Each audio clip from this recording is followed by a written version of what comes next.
On the farm, uptime isn't just nice to have, it's a must-have. That's why JLG Ag telehandlers are a multitasking workhorse. Whether moving and loading more, stacking higher, or even accessing tighter spots with compact models, these machines help poultry, cotton, and row crop producers maximize every moment on the job. Once you get behind the wheel, you'll get more done. It's that simple. See JLG Ag telehandlers for yourself. Come out to Try Green Equipment in Columbia, just off Theta Pike.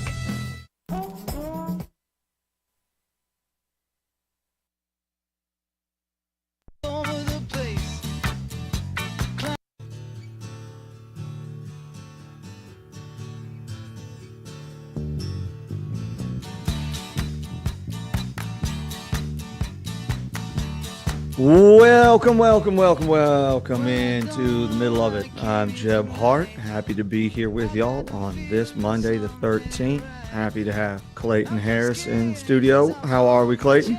Doing well, Jeb. Good morning. Good morning to you there. Lot to talk about. Lindsey Graham passed away. Mitch McConnell may or may not have. And the song rose from the dead.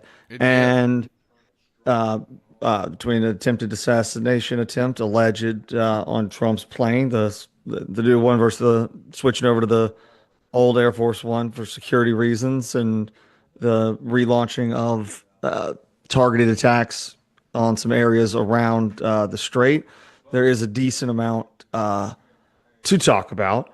But before I got on here this morning, I was going through, the news and things that pop up, and I saw this poll. Well, not even a poll. It was a quote unquote bit of research done, and CNBC released a list of the 10 worst states in America to live in. And I saw this, and congratulations, yes. Y'all, we did it. Yes, and I would recommend don't come if I know. So this is a welcome for anybody who knows this to be inaccurate, to be like, yes, absolutely, totally terrible. You'd hate it here. It's a nightmare.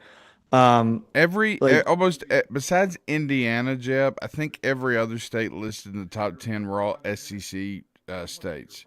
So obviously, don't worry. I looked into how we got here. Okay, good. So, I'm interested to see how we got here. Okay, because especially when you see these broad statements, like quality of life or best state, when you're talking about how general of a statement that is, you can't accept that at face value. But like for Tennessee residents, we want people to share this article widely, so people stop browsing Zillow listings in Nashville and Murray County, and we start printing these out and making it a terrible place, just awful. Keep driving. Kentucky's lovely this time of year. But people still move here, a lot of them, and they just usually just in time to complain the small town they move to is getting too crowded, as we were talking about this morning with the debate about growth and everything. But I've lived in many other places, and I can promise you Tennessee ain't the worst place to live in America. Not even close. So what I was trying to figure out was all right, how did they decide to define best? And that's where I guess it got interesting, because they didn't actually conduct some comprehensive study asking, where can an ordinary family build the best life? You would normally say, did they take housing affordability and taxes, employment, income, commute times, or population growth, migration, or access to nature, community, family formation, or just genuine resident satisfaction, and weigh all those together and discover that we came in last? They did not do any of that. They smushed together two studies of a quality of life study that's worth 290 points of a total, and a business ranking score. And Tennessee scored 64 out of 290, which doesn't sound great, but that's the kind of score you try to hide under your desk when your parents don't have to see it. So there's a few things they did in this study that I think make sense. They look at violent crime. They should look at that. drug deaths. They should look at that. And healthcare access and insurance coverage and air quality.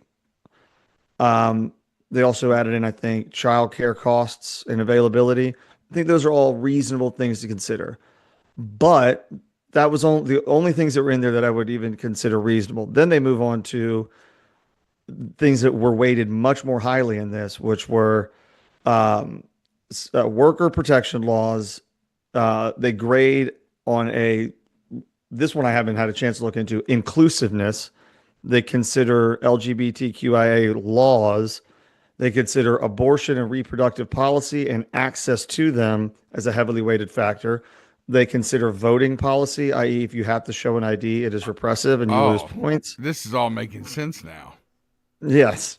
And so, like, if those are things that are important to you, and there's plenty of places that do prioritize those, but when you're saying quality of life, that's you're really those are just judgments, and they're political and moral judgments about which laws would represent a better society. And every judgment built into the formula they put forward pushed that final answer to that particular direction. And the thing about all numbers in situations like this, not always, because sometimes people will juice it or make them fake, but a lot of times the numbers aren't fake. It means the numbers are answering a question that they wanted them to answer. And you can lie with statistics pretty easily. And it's the answer. They didn't answer the question, where do Americans actually want to live? Because that wasn't not included in this ranking at all. Because they did not include, and these are the really important things, cost of living, housing affordability, state income tax, job growth, ability to start a business, how much house a middle class family can afford, whether people raise their children near grandparents, whether residents feel culturally at home, whether people are moving to the state or desperately trying to get out of it. Those are things that appear absolutely nowhere in this study. And so they took this one narrow category and gave it a headline that says the worst states to live in. That's the trick. That the numbers that they chose to use might be real, but you can get tricked so easily in the translation. According to our selected quality of life criteria, becomes worst states to live in. And those aren't the same statement. One is, a description of how we got here. One just sounds like a travel warning. And it's a wonderful example of how easy it is to mislead people with statistics without ever technically saying a false number. Because you didn't invent the data. You don't have to forge a crime rate or fake a survey. All you have to decide is what gets counted and how much each category is worth, and then place an emotionally powerful headline on top of the result. Imagine if I wanted to prove that the best vehicle in America was a Ford F-150. I could create a completely factual scoring system, like towing capacity 30, bed space 25%, ground clearance 20, payload 20, cup holders 10. America cup holders matter. I run the numbers, and I also do sales numbers, and then the study finds that the F-150 is the best vehicle in America. Well, no, my study found that because I decided the categories and how much they were going to count. And you might prefer a Honda Civic, but that got absolutely hammered on my study because it doesn't have a truck bed, and that was a pretty important aspect to the numbers I put together. And if you're going through a midlife crisis, you might need a Corvette and a leather jacket. But the statistics just only discover one universal answer. And we do this all the time. This is just kind of a good example because it came out this morning and it highlights something that on much more important things, we often take at face value, especially when the headline about it is something we want to believe and when it's incredibly broad because we don't know what goes into these things most of the time. If it says what we want it to say, we agree with it. And if it says we don't, occasionally we'll look into it or we'll just dismiss it without actually understanding what it is. Because it doesn't invalidate every criticism. Memphis and some other areas need to take their violent crimes seriously and addiction seriously and make sure poor health outcomes are taken very seriously. But we don't need to wave away every uncomfortable truth but we also don't have to accept that their definition of a good life through, as though they're looking down from the clouds and they know what's right for everybody. And like they're like on top of Mount Sinai holding tablets, and the tablets say, "Thou shalt not own an affordable 3-bedroom home." Like, there's another statistic that matters, and we all know this, and I guess it's kind of what you have with Clayton, is people are moving. They're making real decisions with real money about where they want to live their real lives and buy homes and raise their real families. And all of the states on the bottom of that continue to have enormous numbers of people coming in. And as you know, we prefer to kind of keep that states full. There are no homes left. The roads are impassable. Every restaurant has a 4-hour wait, so please don't come. Remain where you are. But at no point would you consider why people would want to move there. And the droves they are was plus 27% in the past year. I forgot what graph I looked at this morning of net migration and people wanting to come. And I knew there was something up when I looked at their bottom 10, and I was like, there's no way that they accounted for everything they should have accounted for. And when I saw what they actually did, I was like, okay, that's. Yeah, I saw that list. It was making its rounds over the weekend, and I just kind of chuckled when I saw it. I mean, it obviously I knew it had to be skewed some certain way, and what you described makes sense. So, but no, I agree. No vacancy currently here in Tennessee. It is. Did you go to the debate or see any of it that we were talking about? I did not. No, I did not see it. So I'm planning on getting online. I heard a little bit about it though, but I don't want to speculate on what I heard. I want to go back and watch it myself and just kind of. I was hoping Mr. York might elaborate and kind of give us what he thought was perhaps a winner, or get a little more, a little more insight than just saying that it was a debate. I mean, I take that to mean he thinks Sheila Butt won, but can't say that out loud. I don't know. I just don't know. That was my knee jerk. I can't. That's not gospel. That was a knee jerk read on the matter, but it's fascinating. I mean, if a Democrat had been debating in it, we would have had a clear and concise winner. Oh, that goes without saying. Kind of like that poll we just talked about with the 10 worst states to live. if you get a 0 on abortion, and if you have to show an ID, it's a bunch of, you don't get any points for it because people aren't happy with that. People do it all the time with this sort of stuff, and you just agree with it if you want to, and then people hold it up. I mean, the one that happened forever and ever and ever, the climate change report that people would wave around all the time. They would say climate change is real. 98% of all scientists have come to a consensus that climate change is real, and would wave that around and then use that to jump towards other prescriptions.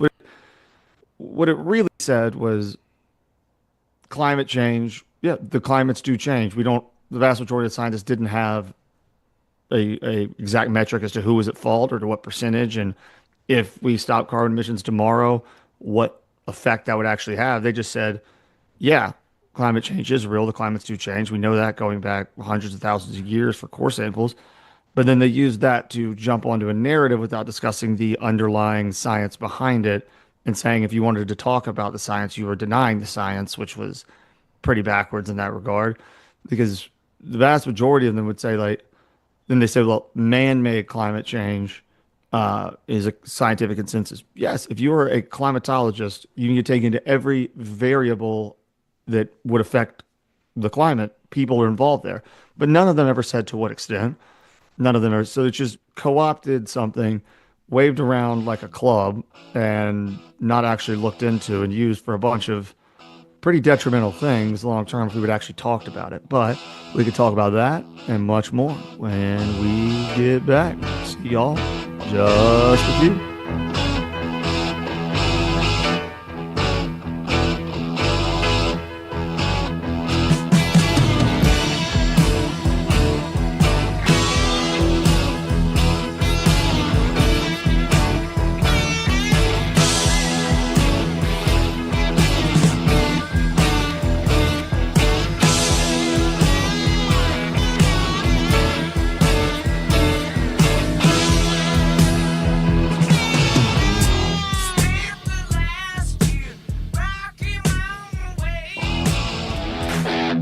This is Coach Tredaris Goff from Columbia Central High School football. You are listening to 101.7 WKOM in Columbia, Tennessee. We at Hollins Pharmacy must be doing something right. We've been providing pharmaceutical services in the Middle Tennessee area for over 60 years. The guiding principles of our business are fast, accurate, friendly, personal service. We do not have long waiting lines, and our phone calls are answered by a staff member. We strive to get to know our customers by name, not just a date of birth or number. We are your locally owned hometown pharmacy, and we appreciate your business. We urge you to come visit us at Hollins Pharmacy, 1608 Hatcher Lane here in Columbia. Hey, this is Derek Ransom with 10 Pin Alley, voted #1 family entertainment center in Murray County. We offer 32 bowling lanes, giant arcade, laser tag, bumper cars, and a full cafe and bar menu. We also specialize in group events, kids and adult birthday parties, company parties, sports team parties, and holiday parties. We're located at 322 East James Campbell Boulevard in Columbia. Call us today at 931-381-BOWL or visit us at 10pin.com. 10 Pin Alley, it's where the good times roll. In today's uncertain world, you can never be too careful about your family's financial future. That's why the Parker Group, a part of Baird's Private Wealth Management, is offering a free second opinion on your financial plans. Let us review your current plan, and we will identify any gaps and offer suggestions to improve it. Please call the Parker Group at 931-548-3737. That's 931-548-3737. Robert W. Baird and Company Incorporated does not offer tax or legal advice. This is Mark Curry at the Trailer Store. We are a local, family-owned business. Every day, I work with my wife, Susie, my mother, Becky, and my son, Justin. We offer a full line of lawnmower trailers, utility trailers, stock trailers, and a full line of trailer parts. We also offer service. Come see us at 1021 New Lewisburg Highway. Call us at 931-381-2795. That's 931-381-2795. Farmer Johnny here, Taylor Family Farm. I want to give y'all a little look-see. We raise 100% non-GMO, grass-fed beef, pasture chicken, and pork on our family farm. Everything that we grow is raised with love and care to ensure the highest quality and nutrition for our family and customers. You can shop online at TaylorFamilyFarmTN.com or visit our farm store in person at Etheridge, Tennessee at 301 Dave Reisner Road. That's TaylorFamilyFarmTN.com for more information. Hi, I'm Kelly Dobson, owner of Caring Hearts Home Healthcare here in Columbia. For over 20 years, we've proudly served our community, locally owned and operated, providing trusted care you can count on. We support seniors, individuals with disabilities, and even short-term care after surgery. From personal care to homemaking and companionship, our team is here to help you or your loved one live safely and comfortably at home. Call Caring Hearts today at 931-381-5470 or stop by in person 1121 Trotwood Avenue here in Columbia. Hello, I'm Rick Whitley. And I'm Daniel Pollard from Jones & Lang Sporting Goods. We would like to take this opportunity to thank all of you for the many years of support. Since 1966, Jones & Lang has been locally owned and operated and supplying teams from T-ball to college. Stop by and see what we can do for you. We offer a wide variety of services from silk screening and embroidery to our custom trophy and awards department. We're open Monday through Friday, 8 to 5, and Saturday, 9 to noon. Remember, Jones & Lang Sporting Goods, the look of a winner. Hello, my name is Zach Maddox. I'm a proud third-generation owner-operator of Columbia Paint and Wallcover, founded by my grandfather, Ralph Maddox, in 1946. We offer a variety of paint and wallcovering products, but our passion is customer service. We can offer many personalized services and can come out to your house or business if needed. Come visit us at our Columbia location or our new Spring Hill location behind Church of the City, or visit us online at paintcolumbia.com. July is Beef Month in Tennessee, a time to celebrate one of our state's largest and most important industries. The Maury County Farm Bureau proudly salutes our local beef farmers for their hard work and dedication to producing a wholesome, nutritious, and sustainable food choice. Tennessee beef is fueling families and our economy. So fire up the grill, toss on a juicy burger or a sizzling steak, and join us in celebrating July Beef Month in Tennessee. For great tasting beef recipes, visit beefitswhatsfordinner.com. I'm Gabe Howard, and my time in the United States Marine Corps shaped who I am. The Marine Corps taught me discipline, responsibility, and that leadership means putting mission and people before self. Those lessons have guided me as a husband, father, small business owner, and county commissioner. As Maury County Mayor, I'll bring that same servant leadership, accountability, and determination to fight for taxpayers and our future. I'd be honored to earn your vote. Paid for by Gabe Howard for Maury County Mayor, Stephen Brown, Treasurer. Hello, I'm United States Senator Bill Hagerty. And this year, America celebrates 250 years of freedom, leadership, and excellence. Right here in Tennessee, we know that liberty is something we protect. It's something we defend, and it's something that we want to pass on to the next generation. As we mark this milestone, let's thank God for this nation, honor those who made it possible, and recommit to the values that make America exceptional. May God bless Tennessee, and God bless the United States of America. Hi, Maury County Mayor Sheila Butt. Who am I? I am pro-life, pro-Second Amendment, pro-law enforcement, and pro-education. I'm committed to keeping Maury County the freest county in the state. We are currently working on the Comprehensive Land Use Plan, making sure that we all have a voice in what Maury County looks like for the next generation, while protecting the things that matter most to us: faith, family, and freedom. This ad is paid for by the committee to elect Sheila Butt. No one fights harder for Tennessee families and farms than Marsha Blackburn. Marsha Blackburn, she's a fighter, a true fighter. For the people of Tennessee, she loves your state. As Tennessee's next governor, Marsha will take on communist China and stop them from buying up 1 inch of our land. How hard am I gonna crack down on China? Well, here's a clue. Marsha Blackburn worked with President Trump to crack down on communist China. Now, Marsha is ready to protect Tennessee land from Chinese front companies, close China investment loopholes, and hunt down every communist who tries to defy us. It doesn't take a fortune cookie to figure it out. Here in Tennessee, we're going to stop communist China and protect Tennessee land. Marsha Blackburn, Trump True, Tennessee First. Paid for and authorized by Marsha for Governor, Treasurer Glenn Jacobs.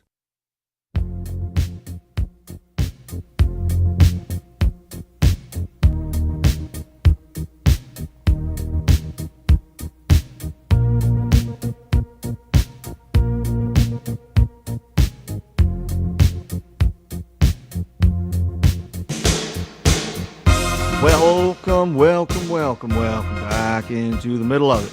Jeb Hart here with y'all on this Monday the 13th. Happy y'all are here. Glad to be here with you. I'm glad to have Clayton Harris here with me as well. Morning, Clayton.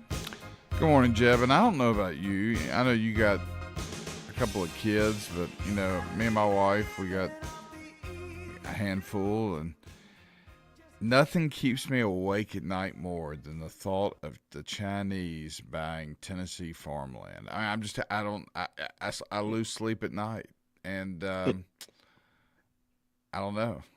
It's just wild. I mean, it's the same thing because it's Chinese Communist Party buying land in your state is a terrifying prospect. If it was a thing that was happening. And solving a problem that, I mean, I am going to eradicate polio. I feel like we already did it. Like I'm taking a stance against something that's already settled or addressed or not. That is not a problem. Correct. Yeah. I mean, being like, this is a anti-Hitler radio show. I want to be out in front of that. Yeah. I just want to make, most people aren't public enough about that. And I'd like to be very clear. Anti-Pol Pot, Stalin, just I want to be out in front of that so that, you know, because people haven't said it before, which means they're obviously in favor of it. Yeah, it's just fear mongering of attack of a problem that doesn't exist. I mean, if there was, I know there's some places where there have been loopholes where they purchase a lot of farmland and in a lot of instances relatively close to U.S. military bases, and those are things that if that was happening at scale here, I think it's something absolutely worth doing. But I think and if there's something about the financial loopholes with which they're doing it that I can't see that is a more pervasive problem than the records show, then I'll certainly. But as far as the main thing to campaign on, I find it, because I don't think anybody talked about this as a I mean, she's creating the campaign talking point in order to have it. I don't think it was something that was, I think if you polled people and said, do you want them to do that? They'd say no, but you would have to bring it up for them to make that to the top 20 list of concerns within the state. Yeah. And, but what response have y'all gotten? Has anybody like Rich about that ad have been like, what's the deal here? I seen some people online commenting about it, asking if it's her Dukakis moment or not. Which I've also heard that about her elevator incident with the Nashville media. I don't know if you saw that on the Chattanooga News, but she was at the state capitol about a week ago, and a reporter was wanting to talk to her about her, gubernatorial campaign, and she basically said, "I'm here on federal time," and like it was very awkward. She was very like, I don't know. The look, number one, the look that she gave him, that's going to get used on a mailer. I'm positive. She has a severe look. Yes, from time to time. Yes, she does. And so that, and the way she was kind of shielded from the press, was interesting. And I think the poll numbers indicate that she goes from a 40-something point lead to what they're now saying is down to 15, which we all knew it was going to shrink before the primary. Yeah. That's just a natural occurrence, but I don't know. That ad is just such a big piece of red meat to a certain part of the base, I guess, right? I think it's too big. Like you need to kind of chop up the red meat so it's digestible and eatable. People don't choke on it, or people from across the room who wouldn't normally care be like, that's weird. They're feeding him that large of a thing. I mean, it comes off as Cam Brady-ish and Marty Huggins, right? Like, it's got that vibe to it. Am I wrong? It absolutely does. Okay. It's the say something that's inherently scary, do a bit of performative nature. I mean, it reminds like it's a mess, right? And I don't fighting against communists in I forget where Cam Brady and Marty Huggins were they in North Carolina? They were in North Carolina, yeah. And yeah, it's just some of it is always silly, but I mean, talking about it versus not even knowing that they're running is talking about it for being silly is better than being like, oh, I didn't know they were running. But I'm fascinated by the consultancy groups that they put, because obviously she has the funding both from the national RNC and enough within the state to have good media consulting firms and things like that. I want to know what their logic was, because I'm sure this wasn't the first thing they came up with. There had to be some metric they were judging by how it was going to land, because and she's ran this for a while. Normally they'll have a few that they'll split in and have a couple others, but this has kind of been the one she's leaning on, and it's interesting. But the consulting firms, I don't know if you saw the interview. I don't know if it was on a network it might have been the New York Times did the interview, but it was on network television of the guy and the girl that selected Graham Plattner to be the candidate. Uh-huh.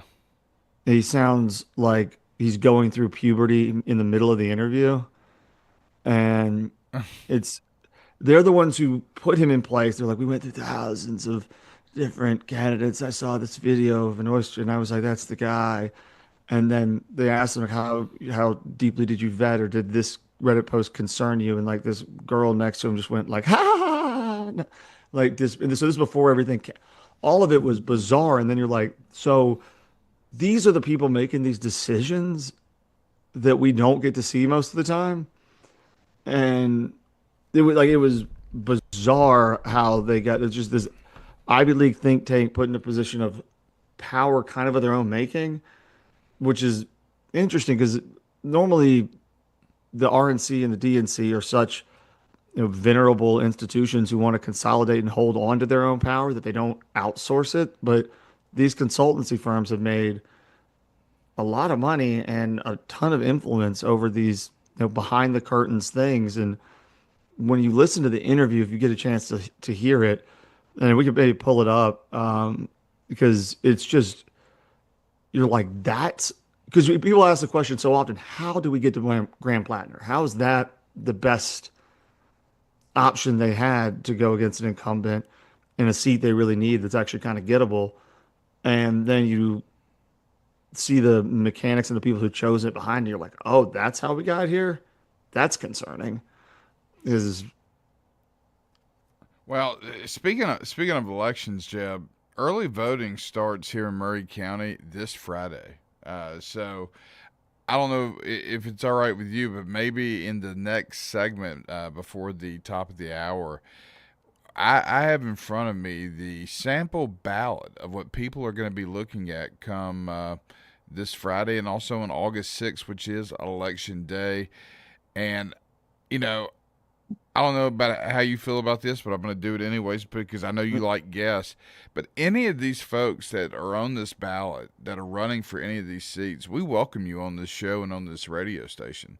Absolutely. And would love for you to come in and talk about your campaign and what you're about and let the audience and let the area get to know you.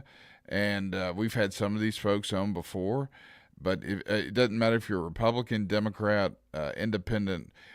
Come on and we're going to treat you with respect, and we're going to let you. We have Democrats on our show all the time. In fact, we have one on every day. But we've had Jim Torino, who's running for Congress. We've had congressional Democrats. Lovely. I'm sorry.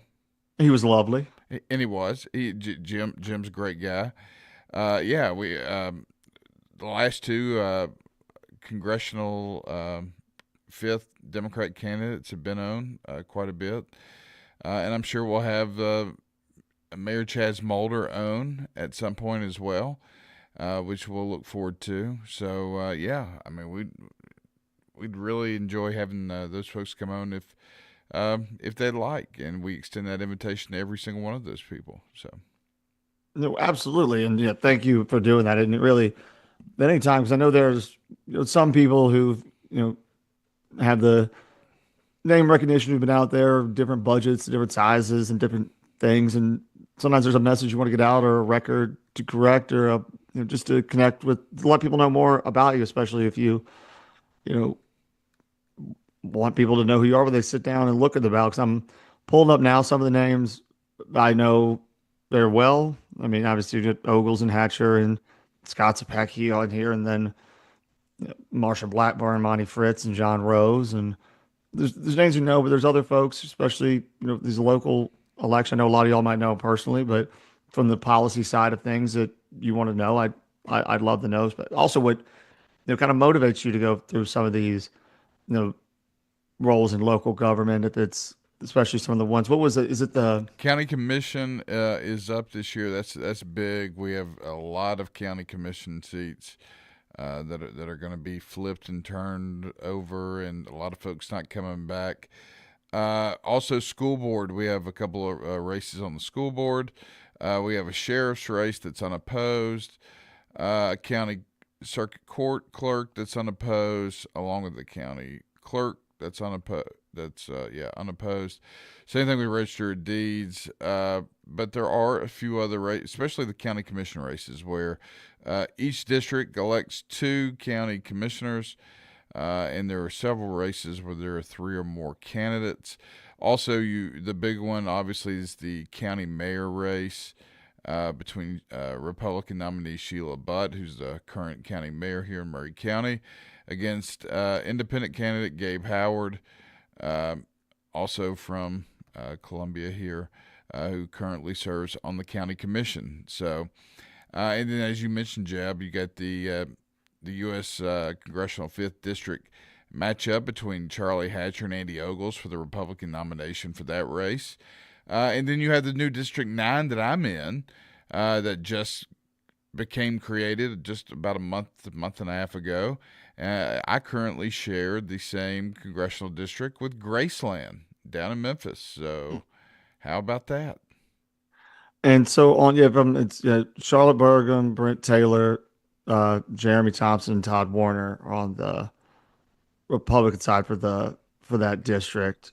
And I know there's two of them I don't know all that much about. It'll kind of look into, but I mean, I forget what the shift was because before the redistricting, I don't know who came over from Memphis or who came over from uh or switched over from the other ones, or if Memphis and the Shelby County ones went to the other three that it got broken up into. I kind of wondered why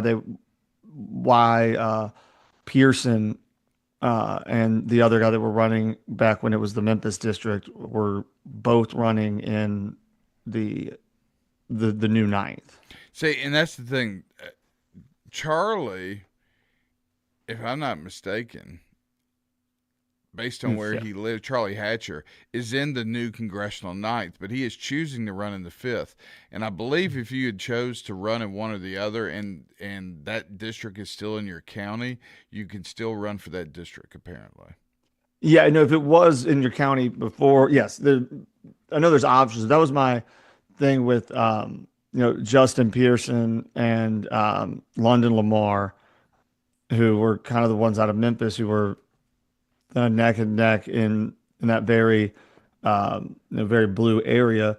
And since they split it into thirds, both of them who were kind of 1A, 1B, and when it was just Memphis, both decided to go to the fifth instead of the other three that it got put into. So they're kind of going against each other, which I found interesting.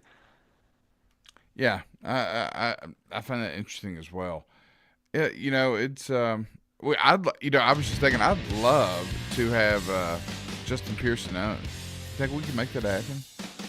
You got some Memphis connections, don't you? I do. I could reach out. It would be interesting. I think it would at least be interesting.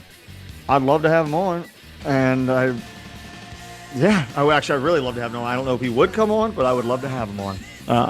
Let's work on that. I'll see what I can do, and I'll shoot a text when we're at the break and see if I get a thumbs up or a thumbs down as to whether or not it's a possibility. The guy in the text would probably know if he'll tell me if he's just not going to do it. But we'll see y'all in just a few. Thank y'all for being in the middle of it.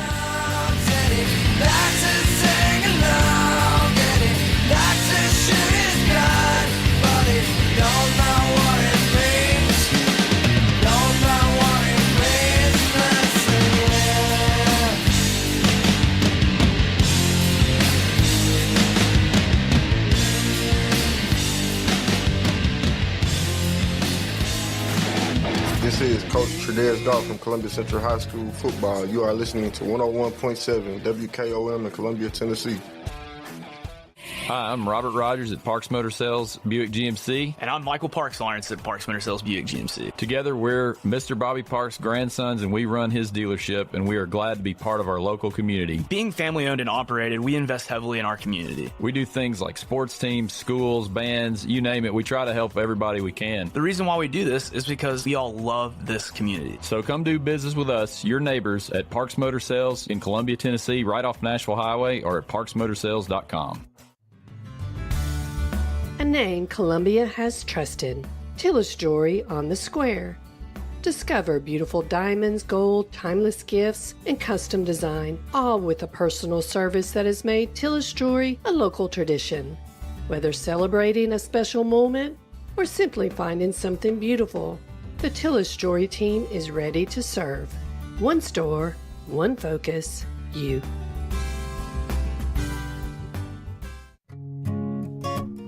Good news, Columbia. Trips Ace Hardware is now open on Sundays from 12 till 5. Whether you're firing up the grill, working in the yard, or tackling a weekend project, we're here when you need us. Helpful service, quality products, now open 7 days a week. Come see us on Sunday at Trips Ace Hardware at 112 East James Campbell Boulevard, Columbia, Tennessee. Your helpful place. Ace is the place with the helpful hardware, folks.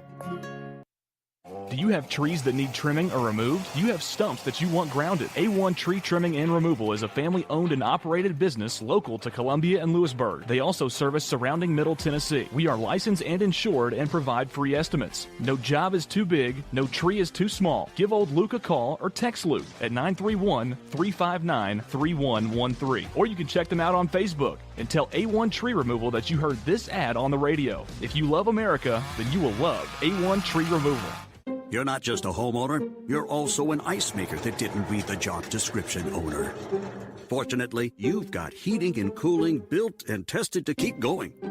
American Standard Heating and Air Conditioning, built to a higher standard. Call Davis Heating and Cooling at 931-388-2090 for all your home comfort needs. Davis Heating and Cooling is your local independent American Standard dealer and proudly serves the Maury County area. Find Davis Heating and Cooling online and on Facebook or call today, 388-2090.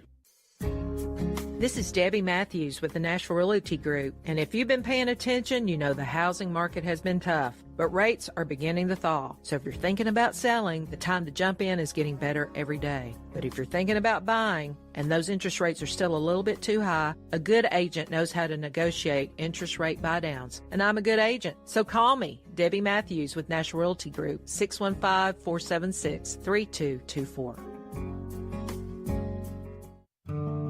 Hi, I'm Matt Perales, manager of Maury County Equipment. We help you with all your agriculture and construction equipment needs. We carry a full line of New Holland tractors from compacts to high horsepower. We have a full line of Gravely mowing equipment. We also have New Holland construction equipment, attachments, and accessories for your tractors and a complete parts department. We are locally owned and operated. Come see us at 1075 North James Campbell Boulevard or learn about us on Facebook or contact us at 931-490-8183. This is Trip Stoltz with Columbia Ace Hardware. I love listening to 101.7 WKOM FM, Columbia, Tennessee.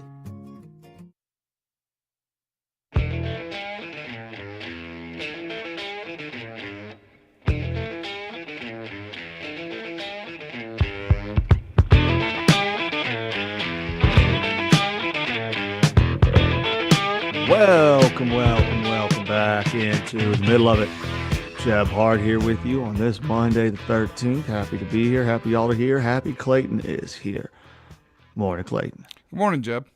Good morning. Anything else on your mind? No, I got these ballots pulled up if we wanted to mention some of these folks' names, and then perhaps they'll maybe want to come and give us a visit on the show.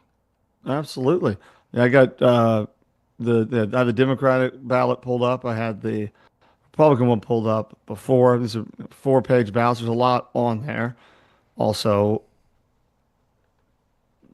I know I could just look it up, but at this point, I want to know what is a constable? I know it's a police job, but why is that the only one where we use the British terminology for law enforcement? Yeah, I mean, it's each county's different, is my understanding, but they are I guess say like a representative of. I mean, they are I think they're a deputized sheriff, maybe. I'm not sure. Do they get the fun hat?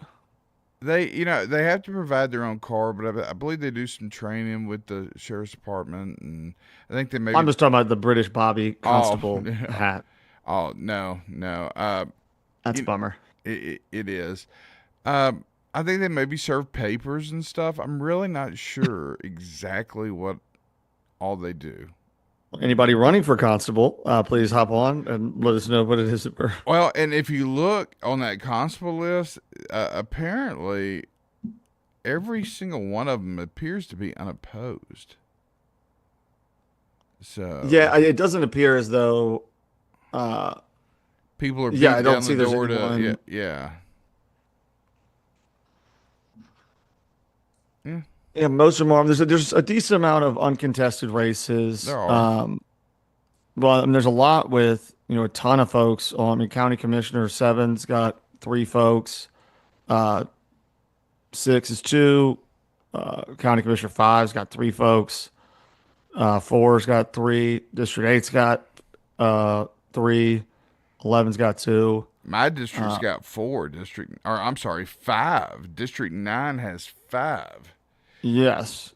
You got 2. Brent Cohen. Yep. And who he and Kevin Markham won that's the same district that Jerry Bradenbaugh represents right now currently, Jeb. Oh, he does? He's not. He got beat in the caucus by Brett Cohen. Kevin Markham was an incumbent as well, who was elected with Jerry in this past election. But he and Brett Cohen are the 2 Republican nominees. Jackie Lightfoot Marshall's an independent candidate. I did not know she was running. And Jordan Rudin, independent candidate. I'm not sure if I know Jordan. I don't. But Adam Southern, I do know. And Adam Southern's a Culleoka guy, former Murray County librarian and current director and head of the National Sons of Confederacy out at Elm Springs at their national headquarters. So that race is going to be very interesting because, Adam is a historian at heart. He's written books about the Culleoka community, the Culleoka school. He's very well known. And I'm telling you, I think he's going to be tough to keep out of the, because the top two are elected to the commission. And I think he's going to be, as an independent even, I think he's going to be very tough to keep out of that top two. On all these, the races here on both sides, is there any of these races where you think, a well-known name might have a struggle on their hands? I kind of get the sense that the county mayor race is tight, and I guess it's just kind of the way I perceive that it's that it's tight, and I think if you ask both candidates, they're both running as if they're behind, so I think it's a good competitive race. And I did not see the debate last week, but I'm going to definitely go back and watch it. And I'd love to have Mayor Butt and Gabe Howard on the show as well. But doors open. Y'all feel free to call or text in. Give us a number. 931-626-3131. Absolutely. And if schedule some time. Most of this is, we got things we want to talk about on the show each day, but none of that is more important than getting the people on here who are going to be on this ballot coming up, especially if you got a message you'd like to get out, or just a secondary introduction, because doors open to any and all who are on that ballot. And if anybody has opinions on it or things they know, because a lot of these. Well, go ahead. I'm sorry. Well, I'm just like school board, for example. Again, our District 9, I believe it's the only race on the school board that's not uncontested. And it's between Steve McGee, who is the current school board member, and David Sisk, who is an independent candidate. And I know David well. David, David doesn't mind. David's conservative. He wasn't bona fide because he didn't vote, I don't think, in the last 3 primaries that are required. But, he's been registered to vote since 96, and when he registered in 96, and you see every time he's voted in a primary, it's been a Republican primary. So, but he's running against Steve McGee. But I tell you what's unique about this race is Steve's a great guy. David is the only candidate on school board that actually, I believe, has a kid that's currently in the school system, except for maybe one other. So I think that that can be important. So that race could be interesting, but that R carries a lot of heavy weight, especially in this county. Having that R beside your name will go a long way. So I think if you ask Gabe Howard, I think that he's running as independent, and I think that he would probably tell you that's probably why he's probably got the mindset that he's running. He's going to run his campaign like he's trailing, and I think Mayor Butt's doing the exact same thing. So it'll be interesting. Has it been in? Obviously, I hear the ads on the radio, when we're at break. But are they doing radio ads, print ads, sign? What are you being? I know it's not a presidential election where Monday Night Football is ruined because it's just a blast of political ads again and again and again. But is it a lot, or is it? We're getting quite a bit, and not just from local candidates. Obviously you've heard the Senator Blackburn's campaign's commercial. Senator Haggerty put out a campaign just celebrating America's 250th birthday.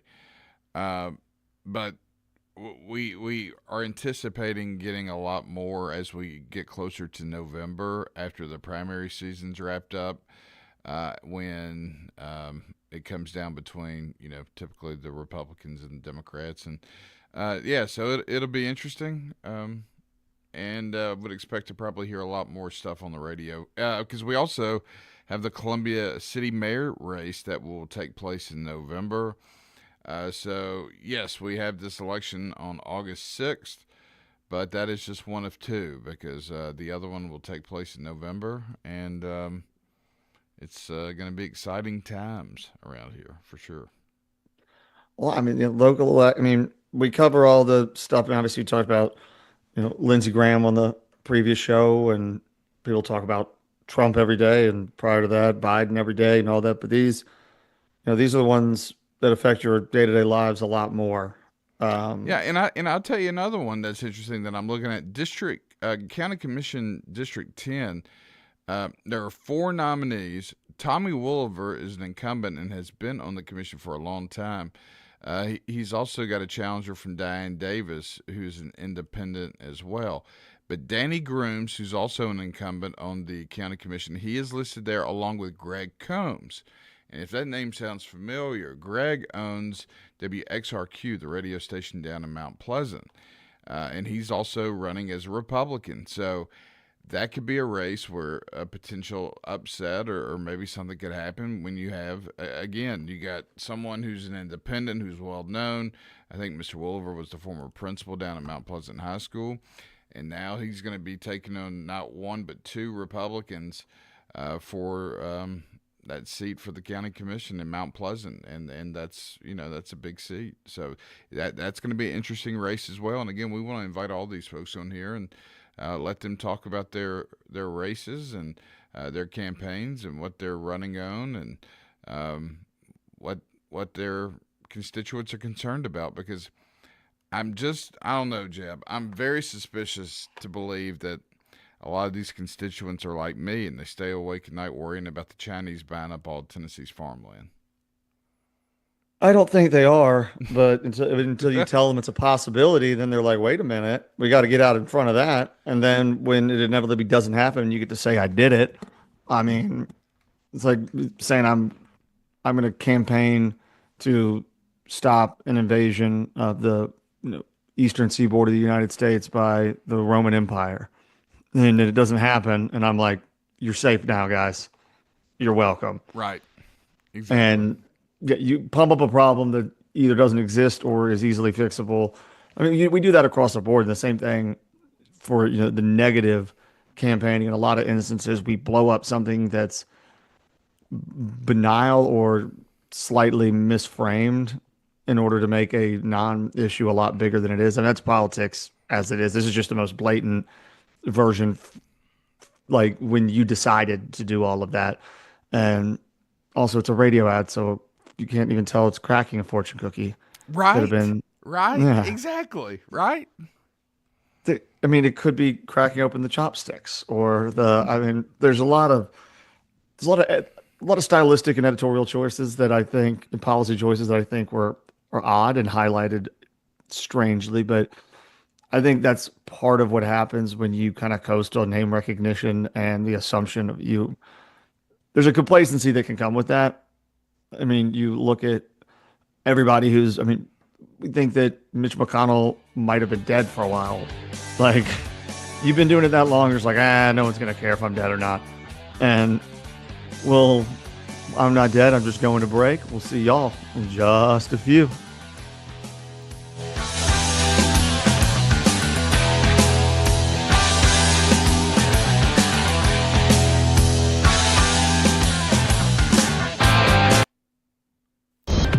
News this hour from Town Hall. I'm John Scott. Ukrainian President Zelensky due in Paris on Monday for talks with 24 European leaders helping Kyiv fight Russia's invasion, with the war now in its 5th year.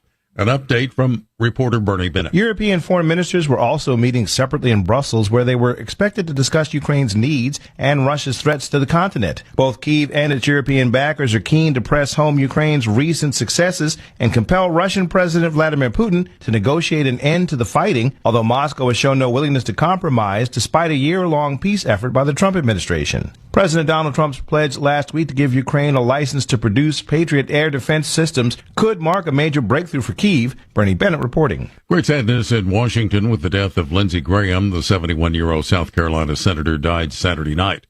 Fellow South Carolina Senator Tim Scott. Here's a guy raised in the back of a bar.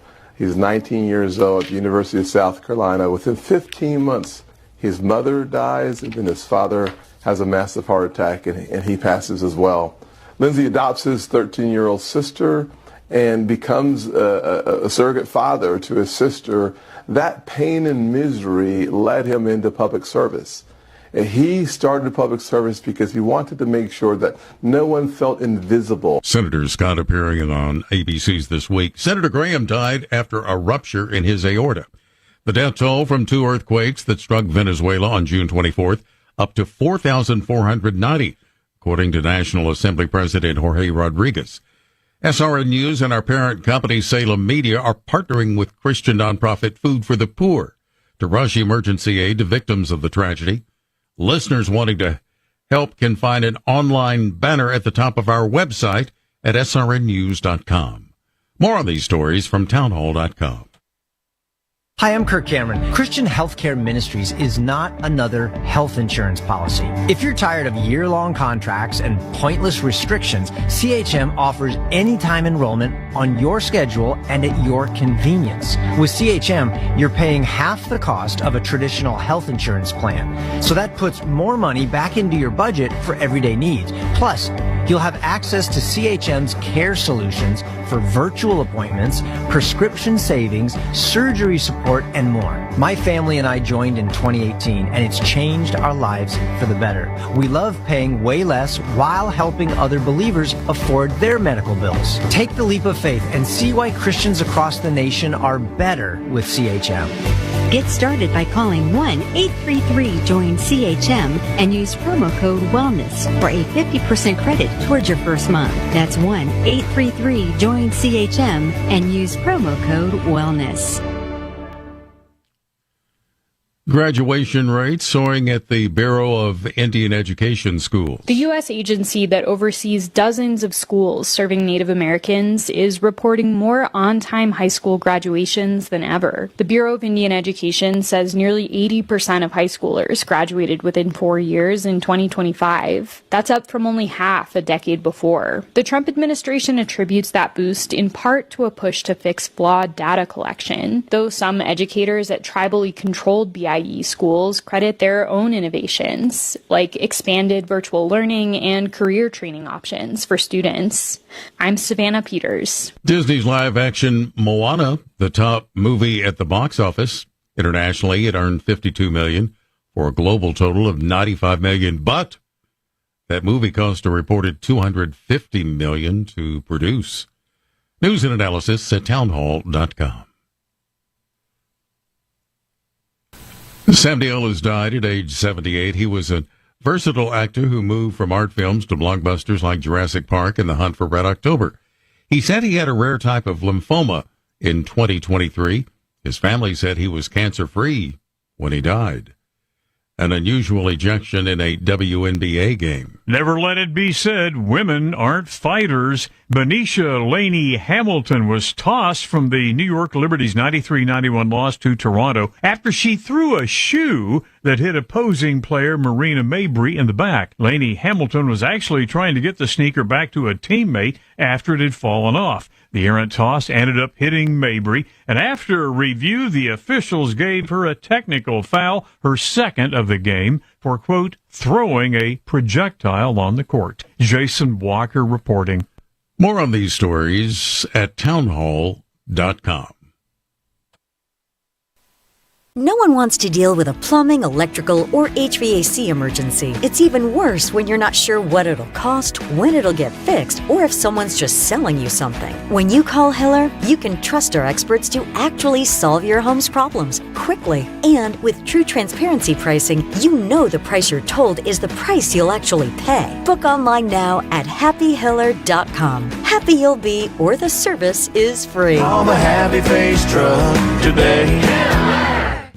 On the farm, uptime isn't just nice to have, it's a must-have. That's why JLG Ag telehandlers are a multitasking workhorse. Whether moving and loading more, stacking higher, or even accessing tighter spots with compact models, these machines help poultry, cotton, and row crop producers maximize every moment on the job. Once you get behind the wheel, you'll get more done. It's that simple. See JLG Ag telehandlers for yourself. Come out to Try Green Equipment in Columbia, just off Theta Pike.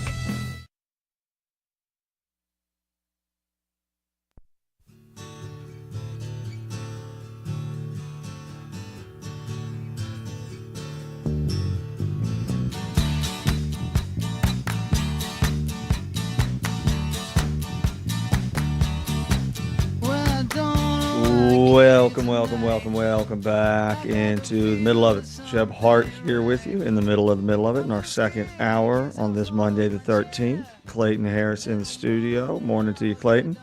Morning, Jeb. The news update about the WNBA fight.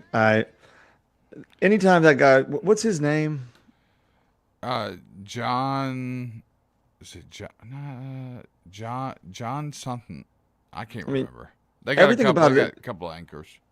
His tone is always so serious and, trying to be as Cronkite and matter-of-facty as possible, but it's like, never let them tell you women don't fight.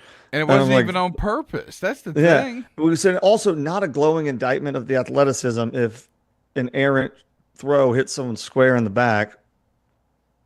I don't think. I mean, how hard did she throw it? And was it worthy of an adjustment? I mean, I haven't seen this. It's the first I've heard about it, but it was they looked at his review as an errant throw.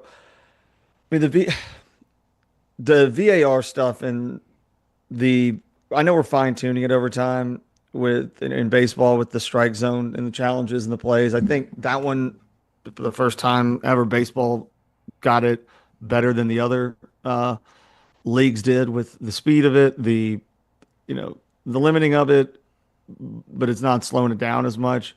There was the lady umpire 2 days ago that didn't allow them to challenge stuff. She said it was too late, like 3 times. That was odd, but there was one. I don't know. I know you're not big on the World Cup. In the England Norway game, did you see what happened? I did not. So England scored off. So it was a goal kick from Norway. So the goalie kicked it really, really far, really high, trying to just get it out of his end. And they have the sky cams. Yes. As we all know from football, they have 4 wires that go to each 4 corners of the stadium so that it can zip and get cool footage. Well, the ball that the Norwegian keeper kicked hit one of the wires, and it shot straight down to an England player, and they went on 2 passes later to score. And everybody in Norway was pointing at it. They're like, that just hit that, and it's part of their rules. If it touches anything that's not part of the playing surface or a player, it's out of bounds. Even if there's someone has a water bottle that got thrown on, if it knocks that and it should have been a dead ball and re-kicked, but they didn't push it that hard, and VAR didn't even look at it and just called it a goal. And Norway took it way too well because it's complete. It's the easiest thing in the world. You can look at the view of the camera and it shakes because it got hit. Is there not a challenge system? No, that's the whole thing. That's what we got, and so much. Everyone got so mad at Trump and the United States Soccer Federation for being like, dude, y'all got to look at this. This is your own rules you didn't follow. So the thing with Balogun and his red card that got overturned before we got killed by Belgium. But yeah, at the time, if they choose not to look at it, they don't have to.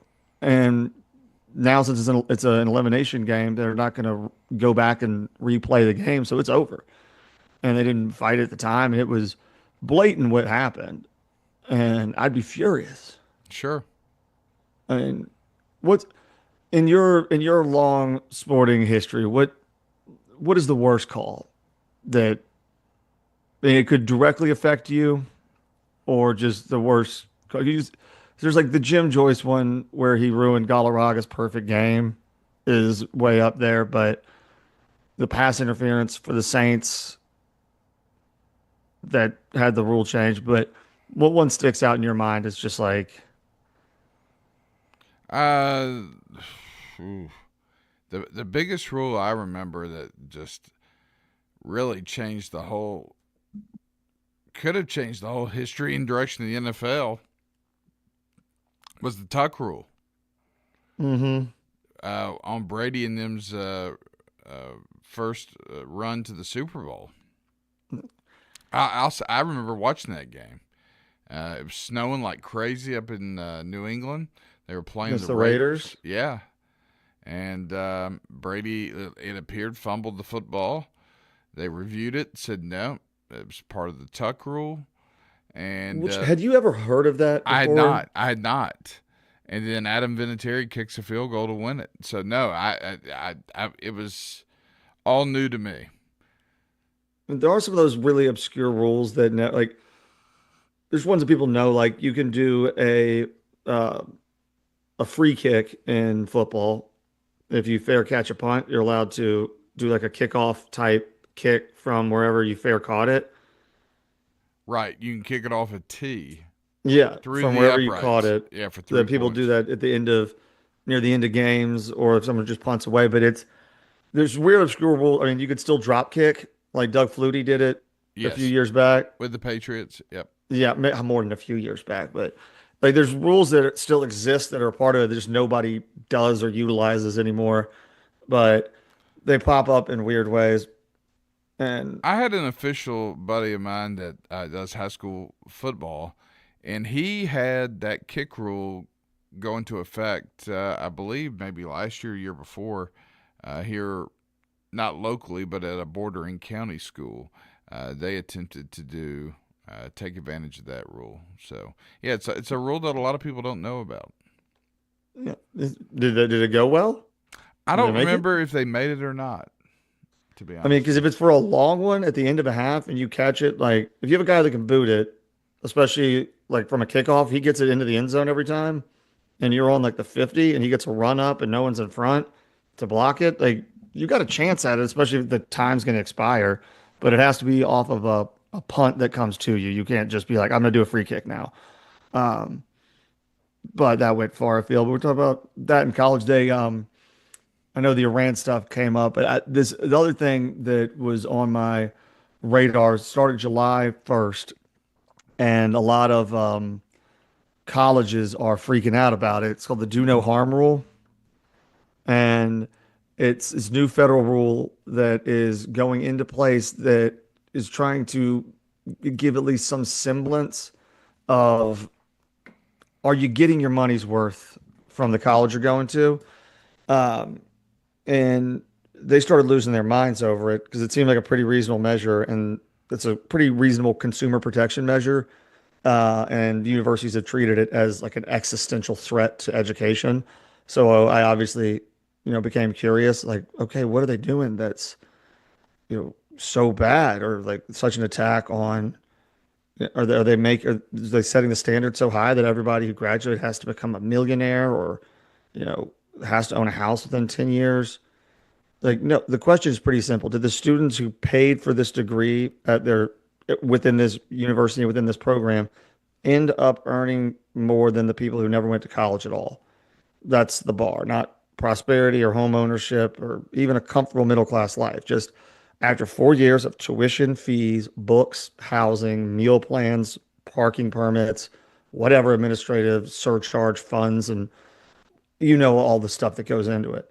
Is the typical graduate financially better off than someone with only a high school diploma? And a lot of colleges are acting like the government is trying to ban like Aristotle and Socrates from uh, like all the education department's new rule does is look at the median earnings of graduates at several years after they finish school. it's an undergraduate in all those undergraduate programs, and they're compared with the earnings of working adults who only have a high school diploma. Like graduate programs are compared with people who stopped earning after a bachelor's degree. So it's like, was it worth it to keep going? And it's also not some one strike policy. Like this program has got to fail 2 of 3 consecutive years before the students lose federal direct loans. But so it's not just one bad graduating class or one recession, but like it's a recurring pattern where in colleges are charging crazy amounts of money to people for a credential that repeatedly fails to produce the most basic earnings advantages at all. And like any administrator in a college will tell you that they're not entirely wrong that education has been valued beyond has a much bigger value beyond income.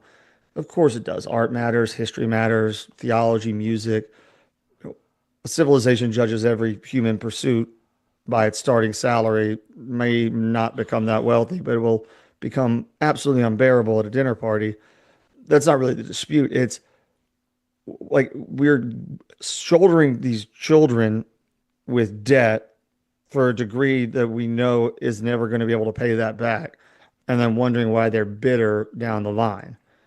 And these schools who are selling it, and some of these things, some of these doctorate programs are the most elaborate pyramid schemes of all time, because the only thing you can do with this like double masters in this one thing is teach other people that same thing. There's no real world application for it.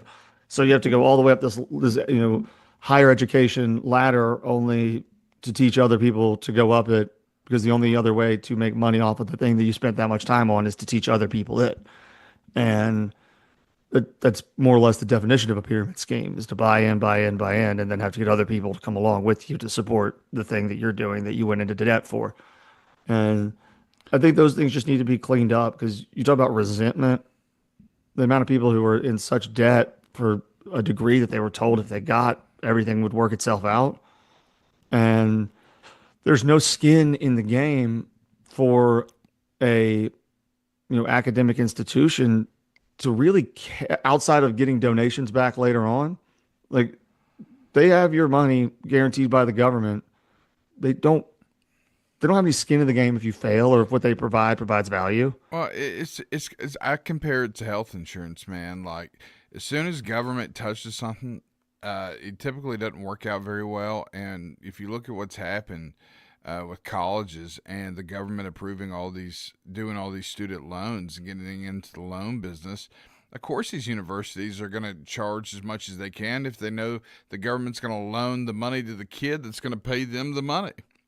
Because if I get a kid that got into Vanderbilt and got into UT, same loan process, comically different amount of money, and like they don't need to prove that they're going to get it back. There's no other like loan application like process in the world where you can go through and not prove that you'll be able to pay it back. Exactly. And those are like really well thought out business models with, ROIs and, market share and locations, price, like all of that's out there. You're just like, I want to go here. And they're like, cool. And they don't say, do you sure you want to take out the loan for $60,000 a year at Vanderbilt versus way less at UT and the in-state tuition and all.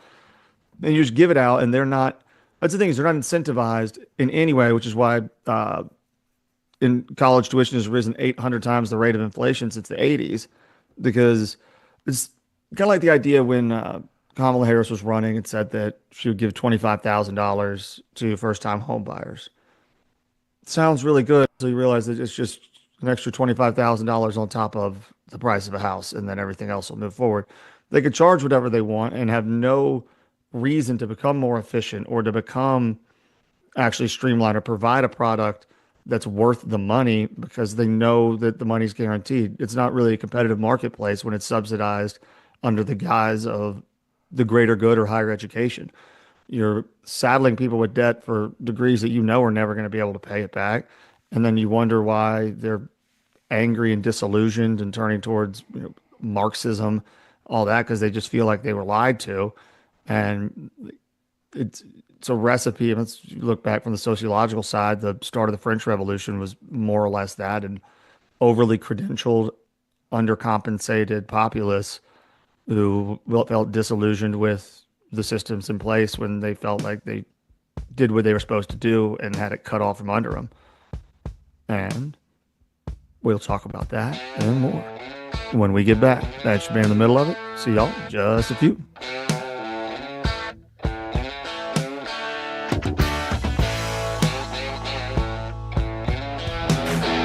This is Coach Tredez Goff from Columbia Central High School football. You are listening to 101.7 WKOM in Columbia, Tennessee. We at Hollins Pharmacy must be doing something right. We've been providing pharmaceutical services in the Middle Tennessee area for over 60 years. The guiding principles of our business are fast, accurate, friendly, personal service. We do not have long waiting lines, and our phone calls are answered by a staff member. We strive to get to know our customers by name, not just a date of birth or number. We are your locally owned hometown pharmacy, and we appreciate your business. We urge you to come visit us at Hollins Pharmacy, 1608 Hatcher Lane here in Columbia. Hey, this is Derek Ransom with 10 Pin Alley, voted #1 family entertainment center in Murray County. We offer 32 bowling lanes, giant arcade, laser tag, bumper cars, and a full cafe and bar menu. We also specialize in group events, kids and adult birthday parties, company parties, sports team parties, and holiday parties. We're located at 322 East James Campbell Boulevard in Columbia. Call us today at 931-381-BOWL or visit us at 10pin.com. 10 Pin Alley, it's where the good times roll.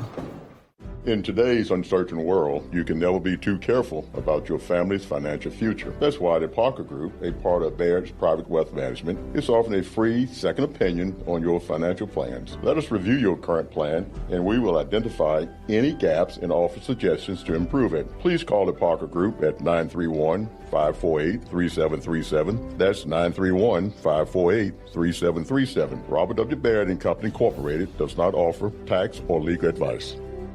This is Mark Curry at the Trailer Store. We are a local, family-owned business. Every day, I work with my wife, Susie, my mother, Becky, and my son, Justin. We offer a full line of lawnmower trailers, utility trailers, stock trailers, and a full line of trailer parts. We also offer service. Come see us at 1021 New Lewisburg Highway. Call us at 931-381-2795. That's 931-381-2795. Farmer Johnny here, Taylor Family Farm. I want to give you all a little look-see. We raise 100% non-GMO, grass-fed beef, pasture chicken, and pork on our family farm. Everything that we grow is raised with love and care to ensure the highest quality and nutrition for our family and customers. You can shop online at TaylorFamilyFarmTN.com or visit our farm store in person at Etheridge, Tennessee at 301 Dave Reisner Road. That's TaylorFamilyFarmTN.com for more information. Hi, I'm Kelly Dobson, owner of Caring Hearts Home Healthcare here in Columbia. For over 20 years, we've proudly served our community, locally owned and operated, providing trusted care you can count on. We support seniors, individuals with disabilities, and even short-term care after surgery. From personal care to homemaking and companionship, our team is here to help you or your loved one live safely and comfortably at home. Call Caring Hearts today at 931-381-5470 or stop by in person 1121 Trotwood Avenue here in Columbia. Hello, I'm Rick Whitley. And I'm Daniel Pollard from Jones & Lang Sporting Goods. We would like to take this opportunity to thank all of you for the many years of support. Since 1966, Jones & Lang has been locally owned and operated and supplying teams from T-ball to college. Stop by and see what we can do for you. We offer a wide variety of services from silk screening and embroidery to our custom trophy and awards department. We're open Monday through Friday, 8 to 5, and Saturday, 9 to noon. Remember, Jones & Lang Sporting Goods, the look of a winner. Hello, my name is Zach Maddox. I'm a proud third-generation owner-operator of Columbia Paint and Wallcover, founded by my grandfather, Ralph Maddox, in 1946. We offer a variety of paint and wallcovering products, but our passion is customer service. We can offer many personalized services and can come out to your house or business if needed. Come visit us at our Columbia location or our new Spring Hill location behind Church of the City, or visit us online at paintcolumbia.com. This is Coach Devin Simler from Columbia Central Baseball. You are listening to 101.7 WKOM in Columbia, Tennessee. Hi, Murray County Mayor Sheila Butt. Who am I? I am pro-life, pro-Second Amendment, pro-law enforcement, and pro-education. I'm committed to keeping Murray County the freest county in the state. We are currently working on the Comprehensive Land Use Plan, making sure that we all have a voice in what Murray County looks like for the next generation, while protecting the things that matter most to us: faith, family, and freedom. This ad is paid for by the committee to elect Sheila Butt. July is Beef Month in Tennessee, a time to celebrate one of our state's largest and most important industries. The Maury County Farm Bureau proudly salutes our local beef farmers for their hard work and dedication to producing a wholesome, nutritious, and sustainable food choice. Tennessee beef is fueling families and our economy. So fire up the grill, toss on a juicy burger or a sizzling steak, and join us in celebrating July Beef Month in Tennessee. For great tasting beef recipes, visit beefitswhatsfordinner.com. I'm Gabe Howard, and my time in the United States Marine Corps shaped who I am. The Marine Corps taught me discipline, responsibility, and that leadership means putting mission and people before self. Those lessons have guided me as a husband, father, small business owner, and county commissioner. As Maury County Mayor, I'll bring that same servant leadership, accountability, and determination to fight for taxpayers and our future. I'd be honored to earn your vote. Paid for by Gabe Howard for Maury County Mayor, Stephen Brown, Treasurer.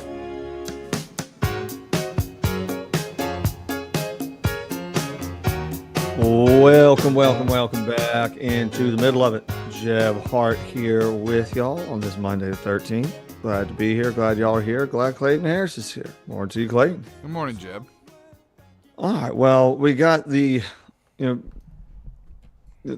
stuff going on in Iran, the attempted or thwarted assassination attempt that was relatively interesting. There's a lot more to come out on that. It does bring up a bunch of questions. So there's, I guess, two related stories developing with Iran. The first is apparently we got intelligence that was provided to the U.S. that to our intelligence services about a new and very, very specific Iranian plot to assassinate the president, leaving Turkey after the NATO summit. But it wasn't, Butler, Pennsylvania, where there was a shooter on the roof. It was, they got out in front of a lined up attack. Many people are making the assumption that that's why there was this the plane switch from the newer Air Force One to the old one due to security measures that it had versus the new one.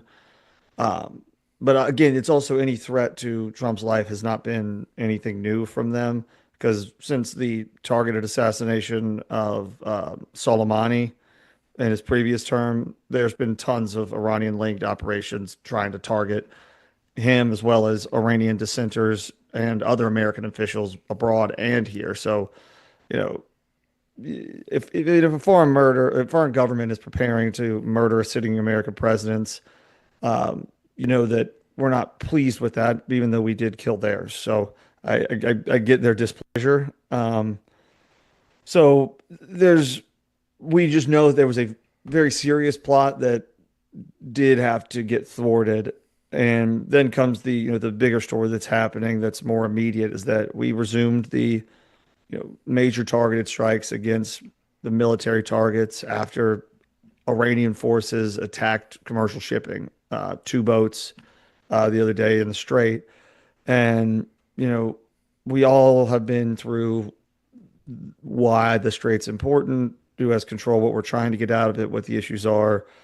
20% of the world's oil, we got it. But when Iran attacks civilian vessels and then threatens to close it again, and they decide which ships are passing or by which arbitrary rules, because they were saying they were in the wrong lane, not that they weren't allowed to go through, the ones that got fired upon. And they said it was the Iranian Navy, which kind of doesn't exist anymore, but they have the Mosquito boats and all that. And I talked about this before, because if you fire at commercial ships, eventually you've got to stop their ability to fire at the commercial ships. It's not warmongering in that regard. It's just defending the freedom of navigation. But my point that I brought up before the negotiations started is that we oftentimes talk about this negotiation with Iran as though it's a normal centralized government with a power structure that can be negotiated with, as though like one person sits at the Turanian resolute desk and gives an order. It moves clearly through the military, down to the Revolutionary Guard, and eventually reaches the men, operating rocket launchers in the Strait of Hormuz. And they're like, stop. That's not what we're dealing with anymore. Iran still may be able to fight it, but the problem is it might not be able to stop the fighting because the leadership is so fractured. The military's fractured.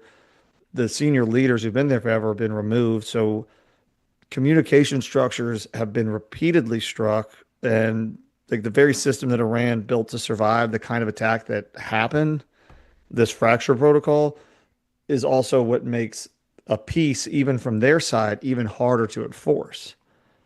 Because I believe I'm calling it a fracture protocol. I think it's called the monastic defense, which was like Iran watched what happened to Saddam Hussein's centralized government in Iraq. Like when the leadership was removed, the command system collapsed.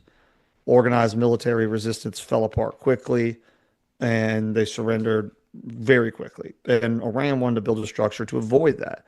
So they built a military structure designed to survive the destruction of their entire central command. So local regional units would not always need to wait for instructions from Tehran, and provincial commanders would continue operating even if the national communications were completely severed. Like they could follow pre-existing plans, or they had the authority to change them and move forward, backwards, change their tactics, whatever they like. And the system was designed that, if you cut the head off, the body could keep moving.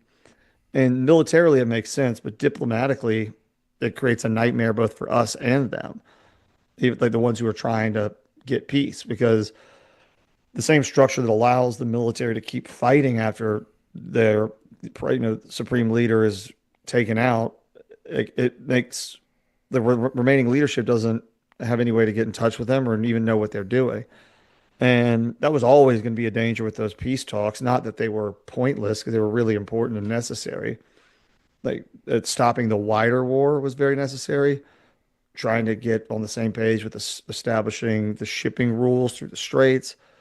But I warned, it was never realistic to judge the success of the negotiations whether or not another explosion happened, because there's too many armed factions who are not on board with that, and too many commanders with independent authority, and staggering amount of IRGC hardliners who have zero interest in a peace deal.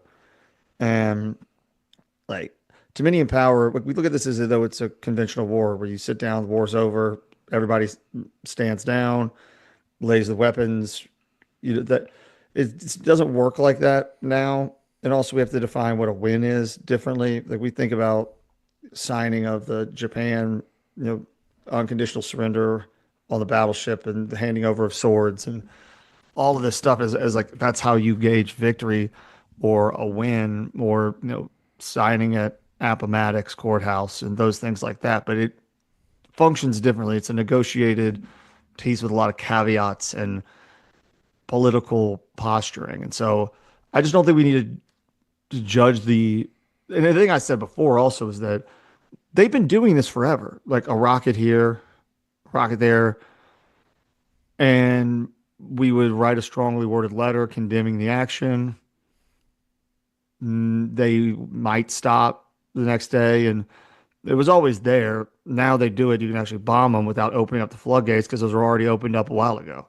So we've weakened them enough to put them in the position, and the political capital has already been spent, and that powder's already gone off. So, dropping if we dropped a bomb on just people, like think about before we started any of this, if they'd shot at 2 commercial vessels and we went and bombed the 2 places that shot at them, there would be an international incident. Mm-hmm. It would have been a whole thing. But we handled it the way we did. So now resolving these flare-up issues is not as politically radioactive. Since we have the presence there, it can just be done very quickly. We're not going to outrage our Gulf allies because they're on board and they don't want it either. It's put us in a position to where acting doesn't have the same political or reputational cost, because everybody's on the same board and wants it to get done. Because one was a Belgian flagship and another one was I forget whose it was. Neither of them were American ships, but everybody does want this to settle down, and these flare-ups are going to happen. But I don't know.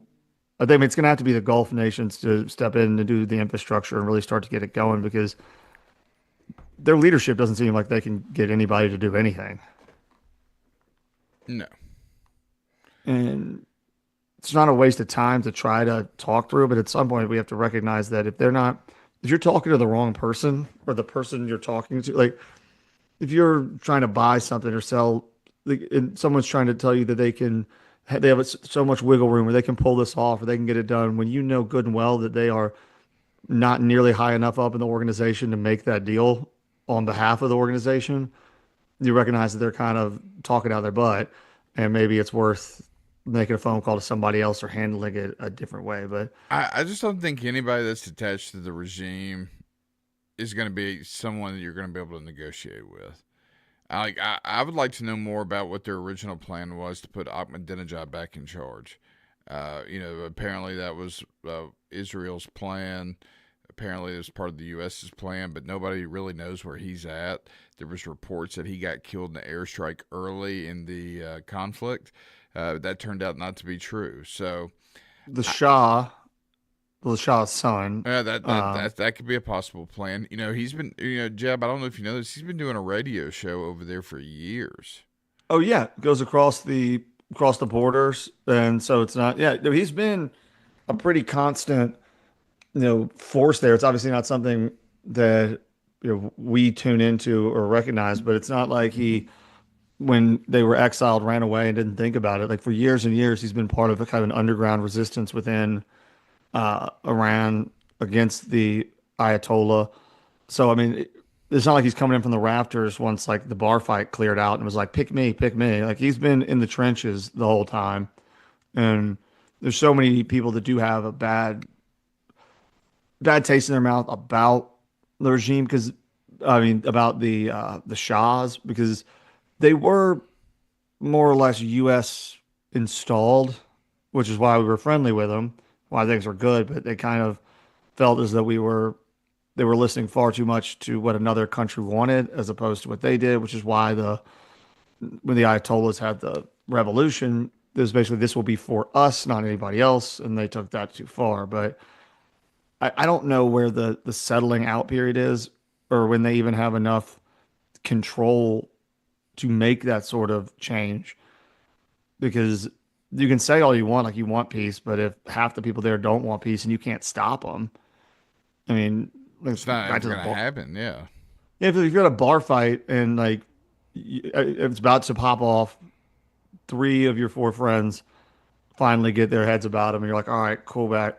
And the guy on the end's like, no, and then throws a beer bottle, and like the whole thing jumps off again. Like if everybody who has the calmer heads there is in agreement, and one person just goes rogue and pops it off because they're not willing to accept the apology, it's always going to continue to pop off. And that is one of those, I know they had to have foreseen this, but I think those, if they shoot another boat, you bomb the place where it came from. Just do something else. It can't be, you can't let them get away with the little nickel and dime stuff like they did forever and ever, now that the presence is there. And I know I read something before we were getting back from break about us taking over the tolling, which I need to read more on because of the Strait. So I need to figure exactly out what that means. It was just a headline, so I don't want to speak on it. I can figure out more what that is when we get back. But I do think, yeah, and we got about 1 minute to break, so I'll read on that when we get back. There's an article from the Tennessean that's popped up. We'll take a look at that. It's with Andy Ogles, and yeah, that'll be interesting. I'd like to hear what that's about. All right, yeah, I'll give that a read when we get back and talk about the Strait. We'll see y'all in just a few.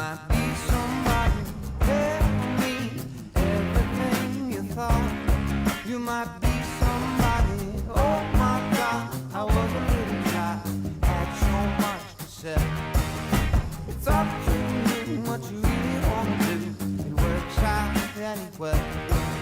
did you know? What did you say? Did you say? This is Coach Tredaris Goff from Columbia Central High School football. You are listening to 101.7 WKOM in Columbia, Tennessee. Hi, I'm Robert Rogers at Parks Motor Sales Buick GMC. And I'm Michael Parks Lawrence at Parks Motor Sales Buick GMC. Together, we're Mr. Bobby Parks' grandsons, and we run his dealership, and we are glad to be part of our local community. Being family owned and operated, we invest heavily in our community. We do things like sports teams, schools, bands, you name it. We try to help everybody we can. The reason why we do this is because we all love this community. So come do business with us, your neighbors, at Parks Motor Sales in Columbia, Tennessee, right off Nashville Highway, or at parksmotorsales.com. A name Columbia has trusted. Tillis Jewelry on the Square. Discover beautiful diamonds, gold, timeless gifts, and custom design, all with a personal service that has made Tillis Jewelry a local tradition. Whether celebrating a special moment or simply finding something beautiful, the Tillis Jewelry team is ready to serve. One store, one focus, you.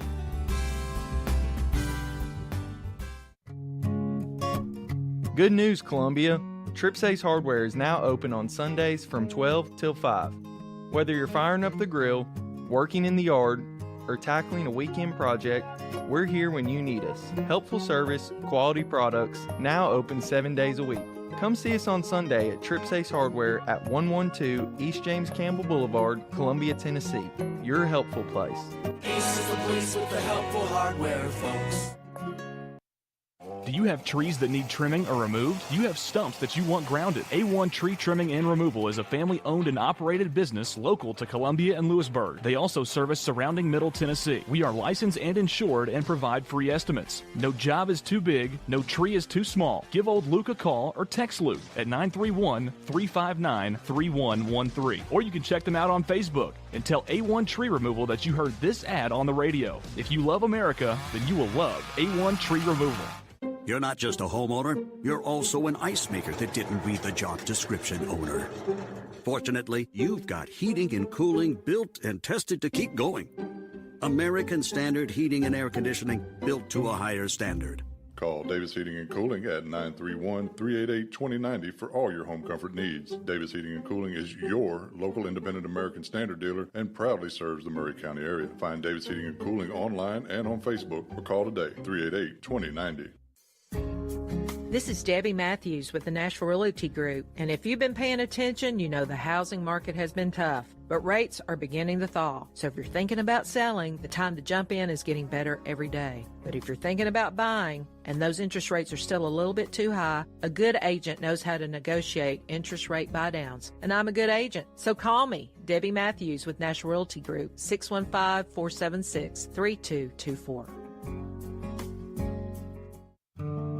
Hi, I'm Matt Perales, manager of Murray County Equipment. We help you with all your agriculture and construction equipment needs. We carry a full line of New Holland tractors from compacts to high horsepower. We have a full line of Gravely mowing equipment. We also have New Holland construction equipment, attachments, and accessories for your tractors and a complete parts department. We are locally owned and operated. Come see us at 1075 North James Campbell Boulevard or learn about us on Facebook or contact us at 931-490-8183. This is Trip Stoltz with Columbia Ace Hardware. I love listening to 101.7 WKOM FM, Columbia, Tennessee.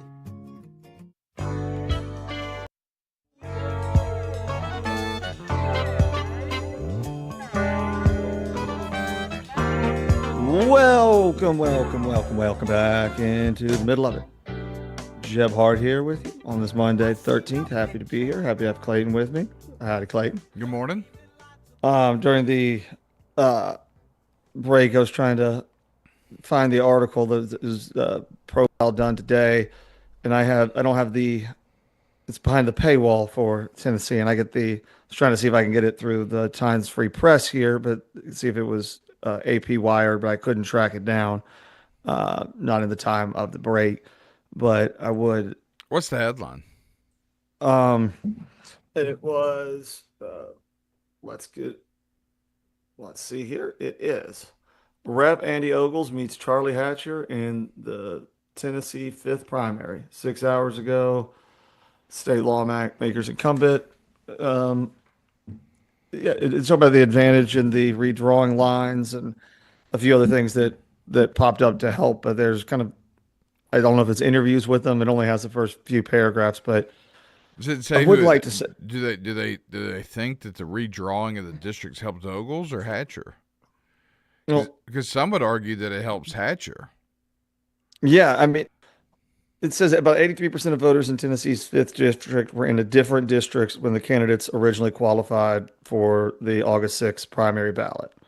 Um, and yeah, the fifth district, West, was y'all are all very well aware of what it was. Um, Now it's stretched out, and that's all I can get to on this one. Well, But and I think that it goes up, and it's kind of like a lowercase n, from Memphis up into West Tennessee, and then down through Dixon into Williamson County and Columbia and Murray County. But you got to remember that Charlie Hatcher was the former ag secretary for the state of Tennessee. And he is very well known in that western Tennessee part of the state where that's a huge ag area. Tennessee has 3 grand divisions. That western Tennessee area is known for their agriculture. And Charlie Hatcher has a lot of name recognition already from that. Now, Andy Ogles, being an incumbent, obviously is, probably going to be a couple of point favorite, I'd imagine, going into this thing. But Andy has not raised a whole lot of money. And Charlie Hatcher has outraised him, I believe, by quite a bit. And again, I think Charlie's message is send a workhorse to D.C. and not a show horse. And I like that message. Yeah, and if you look up his donations, 100 something is his own personal money, and all the rest of it is individual donations, almost all of which are within the state. Mm-hmm. And I think it's less than 1% of would be considered a PAC money, but it's not, it's one of the only ones that comes from outside of the state, and I'm not exactly even sure which PAC it is, but it's a tiny percentage. So I mean, in the vast majority of the big money that has gone into Andy Ogles is from DC voter advocacy groups and PACs and things like that, which is a good thing with the voter transparency stuff, where you can see like where it's coming from. Because just saying I raised a bunch of money can give you the idea of some grassroots support, or the fact that people must want him really badly, and some people do. I'm telling you, man. I think the numbers may surprise some folks. I still don't. Andy Ogles won the county mayor race in 2018 because the incumbent decided to run as a independent, and then there was another popular independent in town that ran, and Andy was the only one that ran as a Republican. The race was split between the two that ran, the incumbent and the other guy, and Andy won the county mayor's race in that scenario. And then 4 years later, fast forward to 2022. He goes into a 11-person congressional race, and then 3 people, Morgan Ortegas, who worked for the Trump administration, also on Fox News, she wanted to run for that seat. She was denied by the state Republican Party, along with Baxter Lee, another Republican in Williamson County, and then Robbie Starbuck, who moved out here from California. He was also kicked off the ballot, and Congressman Ogles was able to find a way through that crowded field and won the majority with 30-something% of the vote, I believe. But you also had the controversy over his campaign finance situation, where he allegedly reported that he had given himself a $300,000+ loan that turned out not to be true. And I think his opponents in that congressional race would argue that he misled people on the numbers that he had raised to get the big dollar donors in D.C. to get behind him, thinking that he had outraised all of his other opponents, which turned out not to be true. And as you can see now, here we are in 2026. You see the numbers in front of you, Jeb. He's just not a very good fundraiser. He's not, and I know you said this before, and that the way he got elected is it reminds me of I don't know if you've ever seen the clip from the Winter Olympics, the speed skating, where last turn of the final race, this guy was dead last by like a really long ways, and the first guy hit the second guy who fell into the third guy, and there's only 4 people in the race, and they all crashed, and the guy was way behind, but since they all like fought each other and fell, he just coasted across the line to win on the last turn while not actually doing all that much. And nobody would say that he was the best one out there. No one would say that he was, all that deserving. He was just in the right place at the right time, and the field worked itself out that way. Because I don't know anybody who's ever, outside of his family, has been like super like, oh, love what Andy Ogles is doing. Well, the thing that really boosted his popularity was he took a risk and he took a gamble with his policy and his I guess thoughts of COVID. He was all about leaving things open. He was against the shutdown. He was very critical even of Tennessee Governor Bill Lee. So, I think that really helped him a lot, especially with, a lot of these, 30 to 40 something year old women who have kids in school and schools are closed, and he was against it. And I think that made him very popular in that Williamson County, area and other parts of Middle Tennessee. I think Murray County overwhelmingly supported him. But we've seen that kind of erode, and we've seen, I think the big thing he's touting now is a feasibility study that he's trying to get done for a potential Columbia Dam. That would be great, but I think at the end of the day, we all know what, how that is going to probably turn out. You never say never. I'm all about fighting, trying to get something that could be very valuable to us here locally. But again, I think he's probably more well known as a guy who put up a bill to put Trump on Mount Rushmore and put up a bill to give every foreign woman who enters the country a pregnancy test. Like, what are we doing? I mean, that part. What are we doing? The logic behind it for the birth tourism and all that other stuff, I see what he's trying to do, but trying to have a policy that is like, give us your DNA upon entry and we shall test you, and you cannot pull that one off. Like that's just got lawsuit city written all over it. I mean, who's going to do that? TSA? And I mean, come on, what are we doing? What are we doing? Yeah, like the idea of trying to stop birth tourism can be done in many different ways, not by that. And even then, like if you're a few months pregnant, you shouldn't not be allowed to travel. Right. Like it's all of it is. It's a wild choice to get the clicks, and then the whole Muslims should be kicked out of America. It's much like the fortune cookie commercial. Yeah. Except he's kind of ran his whole first 2 terms on this, throwing red meat at the base strategy is the best way to put it. Yeah, and I know like with the COVID stuff, the people that were vocally against it, especially during the time where it was really in the mainstream side of things, dangerous to take a stance on it, and to be vindicated later gives a lot of credibility, especially when the people who were voting for you, that's what they were wanting. And I would argue this too, when you sit there and you bash how the reaction to COVID happened, you're also bashing Trump, because he was the president when we had the national shutdown.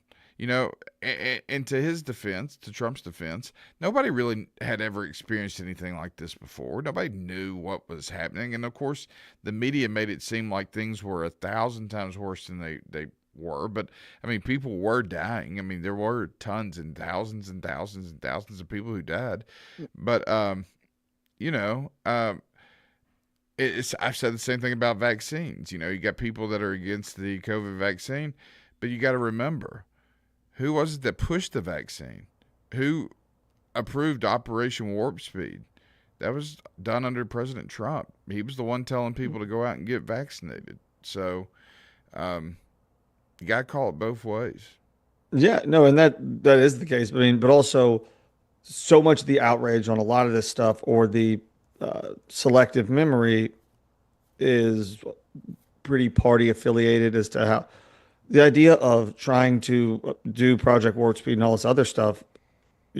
I agreed with the idea of trying to get there. I think it was once it showed a little something, there wasn't enough research done on it that could be done. But the idea of trying to get one really quickly, especially at the time when they started it, made all the sense in the world. I mean, everybody said it was going to take at least 18 months, the earliest, and it was earlier than that, and it was considered a miracle. And again, all I always said was people should just say, I know the fear, you don't want to scare people too much or do any of that, but you cause so much more unrest when you change your mind on things that you were 100% certain of last week, and you're trying to talk to 320 million Americans who were scared, don't know what's going on, and then you tell them, we know for a fact that this is what's happening. Wait, never mind, don't do that. You can't speak with certainty and then move the goalpost and then be like, trust us this time. When your local hospital is bringing in a refrigerated tractor trailer to store bodies in,